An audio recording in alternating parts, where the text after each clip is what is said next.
Guys, it's finally happened. 20 years ago the supervillains won, and since then they created a dystopian city where developing superpowers is a crime. But even after 20 years there are some noble hearts who are willing to challenge them in a game called Capes. And it will be a strategy with turn-based combat and a lot of superheroes and of course super villains. Such a fresh idea, Midnight Suns? Oh, never heard of it. But actually Capes is not that bad and definitely worth attention. So let's take a look. What you gonna do in Capes? You will have to build a team of superheroes and fight through entire city, and your goal is to take the city back from the hands of villains and bring justice to the streets once again. And it's very common among the superheroes to have a secret hideout, and this one will be our hideout, our base of operations. And actually only missions available right now, but this is a demo version of the game. On full release I believe there will be a lot of features here. But what we can do, we can take a look at our heroes and what we can do with them. Okay, so each hero will have a unique ability. This man is focused on crystals and everything connected to these crystals. This lady is some kind of shadow blade. She can teleport and use the darkness and blades, of course. This fellow is some kind of mind mage. He can use his mind to damage his opponent or even make them weaker, and this is a classic man. He's just shooting lightning at everyone, and you see punch ability. Can punch your enemy right into his face.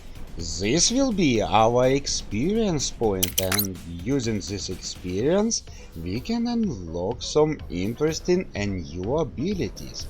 And of course we will be able to upgrade them. A pretty long tree, but what makes it so special, there will be a team up ability. You see, different combinations of heroes, if they team up, will give you a different abilities.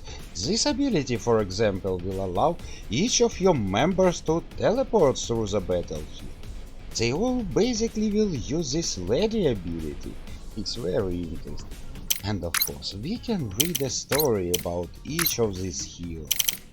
Okay, let's go back. Now, missions. We will have a main story missions and a lot of side quests.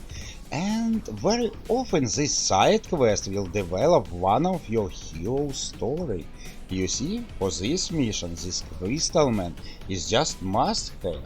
There will be a lot of superheroes in your team, but you can take only 4 characters on each mission. And now let's talk about the part of the game where you will spend most of your time. Yes, it will be combat. Combat will be in best traditions of turn-based tactics. Almost always your main objective will be to defeat all bad guys, but sometimes you need to rescue your fellow superhero, or maybe protect some civilian. I don't like graphics a lot cause it's mediocre at the best, but the gameplay is good. Your heroes will have plenty of different kind of abilities. In general, there will be 3 categories of actions you can do. Movement, using your abilities, and using your powerful ultra ability. But this super ability of each hero must be charged first, and every action charge it a little bit, so it will take some time. And never forget about team up ability, it can change the tide of the battle completely.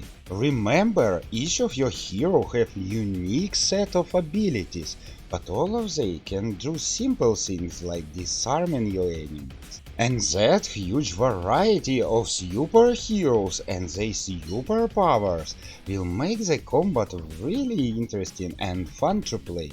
grow some crystals on your skin, and become a truly protected, tank your enemies, teleport your shadow lady behind your enemies and backstab them, or just weaken their mind with a mind magic. So far everything looks pretty good. Let's see what they will have on release. And by the way, friends, I always want to know, what is your favorite superhero?